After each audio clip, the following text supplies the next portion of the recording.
আসনের জামাতের পক্ষ থেকে যিনি নির্বাচন করার কথা ডাক্তার আবু নাসের ভাই, তিনি হঠাৎ একটু অসুস্থ হয়ে গেছেন, এই কারণে আপনাদের সামনে উপস্থিত হতে পারেনি। আমি ওনার পক্ষ থেকে আমাদের সংগঠনের সিদ্ধান্ত আপনাদের সামনে পড়ে শোনাচ্ছি। আমি ডাক্তার আবু নাসের, চট্টগ্রাম ৮ আসনের জামাত মনোনীত প্রার্থী, পক্ষে মোহাম্মদ মোরশেদুল ইসলাম চৌধুরী, আসন পরিচালক। বাংলাদেশ জামাত ইসলামী কেন্দ্রীয় সংগঠনের সিদ্ধান্ত ক্রমে জোটের স্বার্থে চট্টগ্রাম ৮ আসনের এনসিপি প্রার্থীকে সমর্থন জানিয়ে ডাক্তার আবু নাসের আগামী ১২ ফেব্রুয়ারি নির্বাচন থেকে সরে দাঁড়ানোর সিদ্ধান্ত গ্রহণ করেছেন। এই বিষয়টি মূলত আপনাদের সামনে তুলে ধরার জন্যই আপনাদেরকে কষ্ট দেওয়া হয়েছে। এটা আসলে জোটের স্বার্থে এবং জামাত ইসলামীর কেন্দ্রীয় নির্দেশে সরে দাঁড়াচ্ছেন।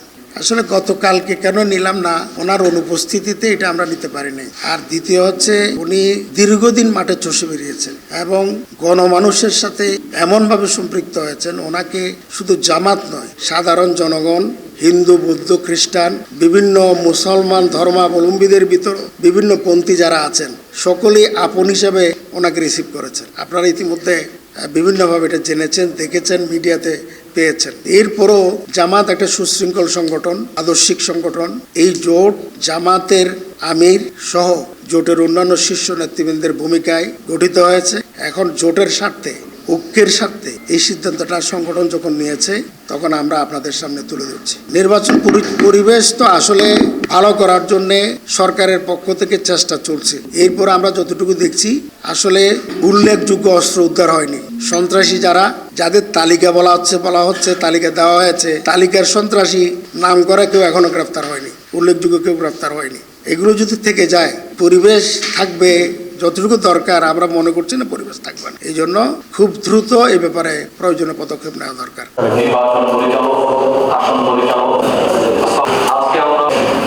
এনসিপি হচ্ছে একটি শহীদের রক্তস্নাত সংগঠন। এনসিপির রাজনৈতিক অভিজ্ঞতা কম থাকতে পারে, সংগঠনের কার্যক্রমের বেশি দিন করার সুযোগ না পেতে পারে, কিন্তু তারা ২০০০ শহীদের প্রতিনিধিত্ব করে। জুলাই আন্দোলনে আমরাও ভূমিকা রেখেছি, কিন্তু তাদের প্রত্যক্ষ ভূমিকা জাতি স্মরণ করে।